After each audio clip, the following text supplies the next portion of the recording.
warahmatullahi wabarakatuh. Bagaimana kabarnya hari ini anak soleh dan solehah? Semoga kalian semua tetap semangat dan selalu sehat. Amin. Amin.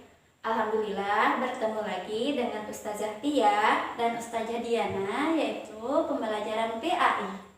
Baiklah anak-anak Ustazah, sebelum memulai pembelajaran kita hari ini, alangkah baiknya kita berdoa dulu. Berdoa bersama-sama.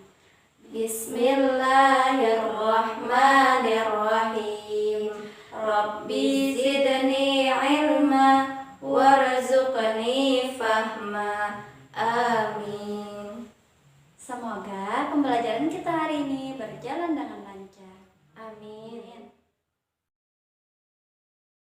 Kita sudah belajar tentang sikap keteladanan Nabi Yusuf alaihissalam. Nah, kali ini kita akan belajar tentang kisah keteladanan Nabi Syuaib alaihissalam. Adapun tujuan pembelajaran kita hari ini yaitu Ananda dapat memahami kisah keteladanan Nabi Syuaib alaihissalam dalam kehidupan sehari-hari. Nabi Syuaib alaihissalam berasal dari suku Madian. Suku Madian adalah orang-orang Arab yang tinggal di sebuah daerah bernama Ma'an di pinggiran negeri Syam. Saat ini, Syam dikenal sebagai negeri Syria. Kaum Madian kebanyakan bekerja sebagai pedagang karena kota mereka tempat persinggahan kafilah-kafilah dagang. Kaum Madian tidak beriman kepada Allah Subhanahu wa Ta'ala. Mereka menyembah berhala. Selain syirik, ada kebiasaan buruk yang suka dilakukan oleh kaum Madian, yaitu suka berbuat curang. Mereka mengurangi takaran dan timbangan jika mereka menjual suatu barang. Namun, jika harga barang murah, mereka akan membeli banyak dan menimbunnya. Pada saat musim paceklik, mereka akan menjualnya dengan harga yang tinggi dan mencekik.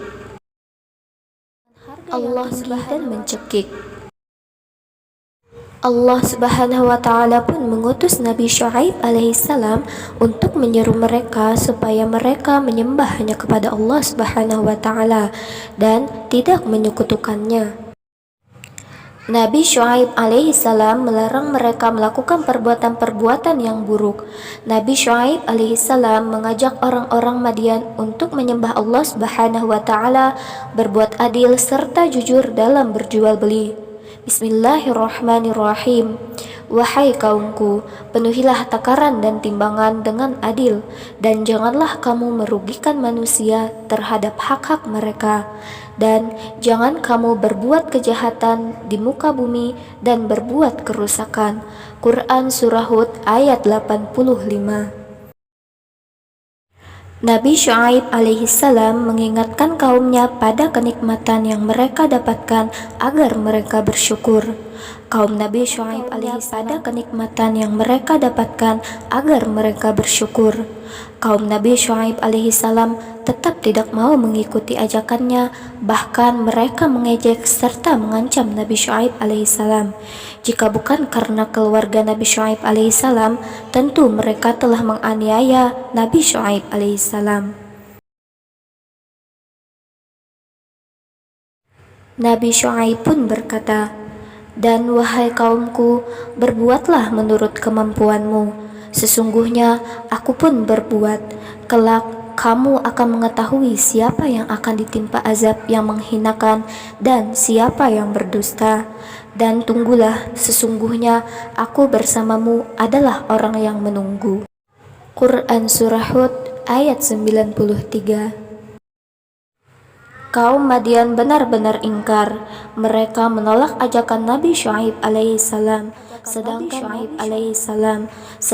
Nabi Syuaib alaihissalam telah bersabar. Bahkan mereka menantang Nabi Syuaib alaihissalam untuk mengazab mereka. Nabi Syuaib alaihissalam khawatir terhadap kaumnya akan azab yang menimpa mereka. Akan tetapi dengan petunjuk Allah Subhanahu wa Ta'ala, Nabi Syuaib pun pergi dari kaum Madian bersama orang-orang yang beriman. Setelah beberapa hari Nabi Syuaib pergi, Allah Subhanahu wa Ta'ala membinasakan kaum Madian.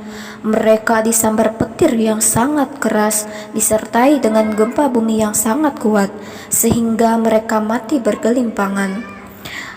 kaum Madian dibinasakan dan dijauhkan dari rahmat Allah Subhanahu wa taala karena menolak untuk beriman kepada Allah Subhanahu. Adapun hikmah yang dapat kita ambil dari kisah Nabi Shu'aib alaihissalam yaitu yang pertama, Cinta kasih sayang. yang kedua, kesadaran, Yang ketiga, kejujuran. dan yang terakhir adalah keadilan. Baiklah, itu tadi adalah pesan yang dapat kita ambil dari kisah Nabi Shu'aib alaihissalam. Adapun tugasnya hari ini, Silahkan Ananda mengerjakan latihan yang terdapat di dalam materi pembelajaran. pada hari ini, marilah bersama-sama kita membaca hamdalah. Alhamdulillahirabbil alamin. Baiklah, anak-anak ustazah yang soleh dan solehah, sampai di sini dulu pembelajaran kita hari ini. Sampai berjumpa di minggu depan. Dan ustazah akhiri, Assalamualaikum